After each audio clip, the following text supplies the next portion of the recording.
What's going on, people? Ryan Williams ASC here with your match review. Arsenal defeating West Ham 3 goals to 1. Guys, if you're new to the channel, please make sure you like, share, and subscribe. Let me know your thoughts and opinions down below in the comment section. And we are currently on the road to 200 subscribers. So, guys, if you're new to the channel, please make sure you like, share, and subscribe. And of course, share the content. You know, let's try and reach that goal of 200 subscribers here. So let's get into the game. What I could say for me watching that game last night, um, lots of emotions, you know. Of course, we haven't seen Arsenal play, of course, for a while, obviously due to the World Cup. And it was nice to watch Arsenal again. I definitely miss my team. I can't lie. But, you know, of course, the World Cup was enjoyable, but we're here to talk about Arsenal.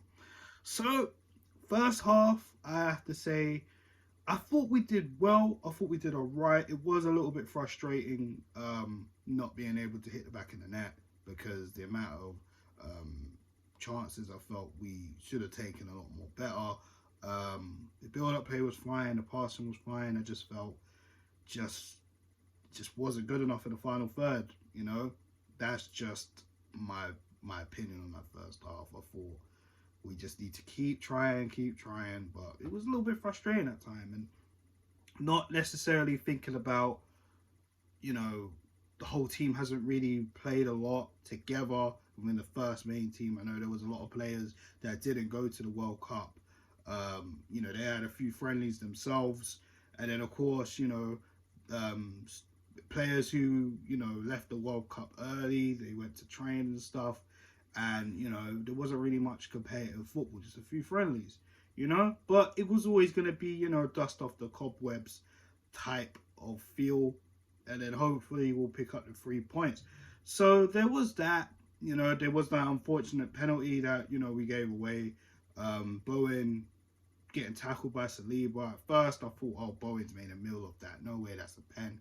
But watching the replays and seeing Bowen's getting his leg getting clipped over Saliba's knee, it was unfortunate. There was I feel like, how was that not offside? No one's really talking about it. There was a chance earlier in the game as well, where we scored, but they're saying, I think someone was offside during the play.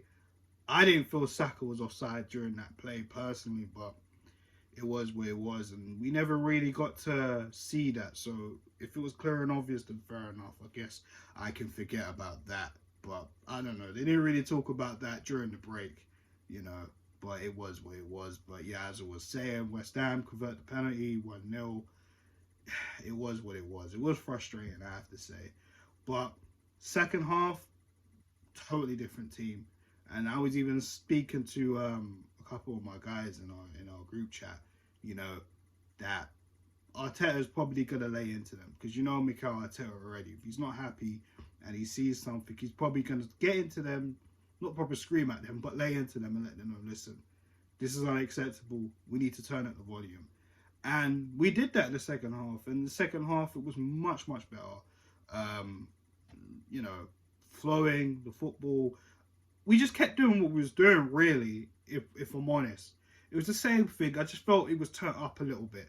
But once we got that first goal, great goal by Bukayo Saka, and of course, Odegaard did go for the shot, but, you know, went through that gap. Might even be I don't even know if it was deflected. It was like Odegaard took the shot. As Saka made his run in from behind, he managed to get that ball and just tuck it away in the corner, 1-on-1 against Fabianski. It was a great goal. It was a great goal. You know, Saka had a good World Cup. I thought he was one of England's best players. I'm not even being biased. You know, I've heard it from a lot of other football fans that don't support Arsenal. They felt Saka was one of the bright spots of England as well. And he's just continuing that. And I keep saying this season after season. He's going to keep getting better. You can see why we call him the star boy. So, yeah, great goal for Bukayo Saka. Fantastic. And that really started Arsenal going. I'm not saying, okay, when we conceded in the first half, we were still going, but the energy just went up even more, you know. The second goal, Gabriel Martinelli, the way he scored that goal, I mean, it's no right.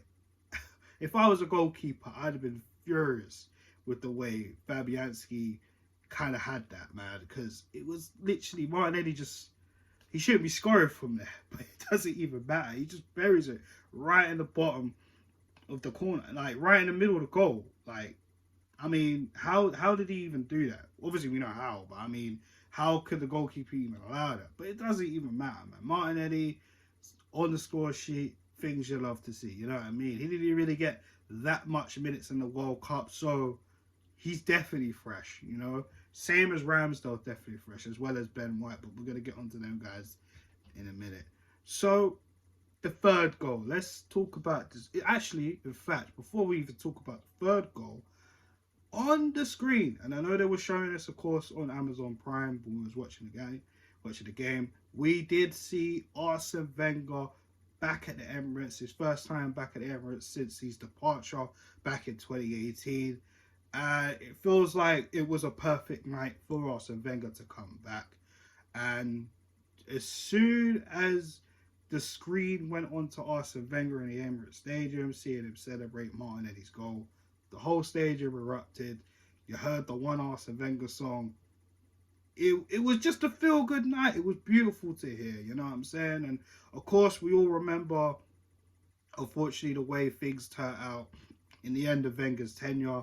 But, I mean, it was what it was. And we just have to move on from that, which we have. And right now, we are currently doing the business. And it was nice to see Arsene Wenger watching Arsenal, not even on the touchline, and seeing the work that Mikel Arteta and Edu and, you know, all of Arsenal have been doing in his time away, especially this season as well. So, you know, it did warm my heart a bit. I will be honest, guys. I know I had a lot of love for Arsene Wenger, and, you know, and I've said this before on this channel in the past, you know, it was very tough to be on that point of, you know, Wenger needs to go. I think it is what it is. Time's done now, you know, not aggressively. You know, maybe I lost my cool a few times in the past, young, dumb and stupid, but, you know, he done a lot for us. He done a lot for me as a child growing up supporting Arsenal. And, you know, the memories can never really be tainted, you know. So he made a lot of mistakes, which we talked about. But look, at the end of the day, it's in the past now. It was nice to see Arsene Wenger in the stadium. I know Mikel Arteta has been begging Arsene Wenger to come and watch Arsenal, but he didn't even say it at times.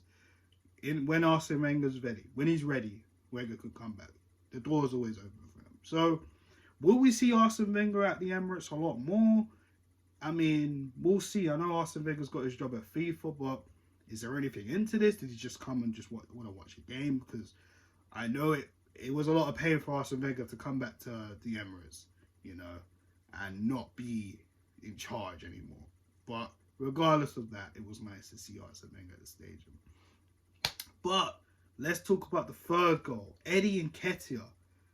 Finally, Eddie Nketiah gets a goal this season in the Premier League. And you know what? He needed that. Not just because, you know, of the whole Jesus is out and he needs to step up stuff, because naturally he needs to step up anyways. It's more to do with the criticism, you know, because a lot of people have their opinions on Eddie. Is he good enough or is he not? And of course, you know, when he was getting his chances in the Premier League earlier on this season, he wasn't really taking them. You could tell his confidence was low. He was over hitting it, over trying, etc., etc. And he just needed to breathe. And, you know, he was trying in the first half. We saw comments online disrespecting Eddie Nketiah, you know, the usual stuff you see, you know. And I'll be honest, I was one of those people in maybe last season. I kind of felt maybe we should let him go, you know, and maybe he will be better off in another team, and, you know, we can, you know, let him do his thing, and hopefully he'll thrive at another team. But Arteta decided to keep him on, sign him to a new deal, etc., etc., and he believes in him, you know. And this is the thing with Eddie Nketiah. I've always said this. I've always feel like there's a player in there, but it's how far can he go? That's always been my thing with Eddie Nketiah. And yesterday, that was a good glimpse. That was a good glimpse of what he can become if the confidence is there, if he keeps working hard and he keeps going.